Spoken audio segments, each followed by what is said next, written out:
شروع اللہ کے بابرکت نام سے جو بڑا مہربان نہایت رحم والا ہے۔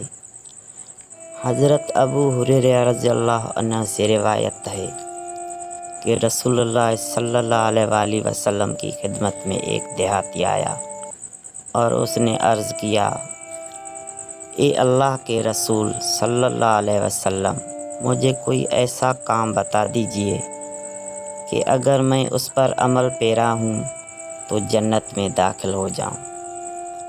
آپ صلی اللہ علیہ وآلہ وسلم نے فرمایا، اللہ تعالیٰ کی عبادت کرو اور اس کے ساتھ کسی کو شریک نہ کرو، نماز پابندی سے پڑھو اور فرض کی گئی زکوٰۃ ادا کرو اور رمضان کے روزے رکھو۔ دیہاتی نے یہ سن کر کہا، قسم ہے اس اللہ کی جس کے دست قدرت میں میری جان ہے، میں کبھی اس میں کمی پیشی نہیں کروں گا۔ پھر جب وہ پشت پھیر کر چلا گیا تو رسول اللہ صلی اللہ علیہ وسلم نے فرمایا، جس آدمی کو جنتی آدمی دیکھنے سے خوشی ہو تو اس شخص کو دیکھ لے۔ صحیح مسلم جلد اول کتاب الایمان حدیث نمبر 106۔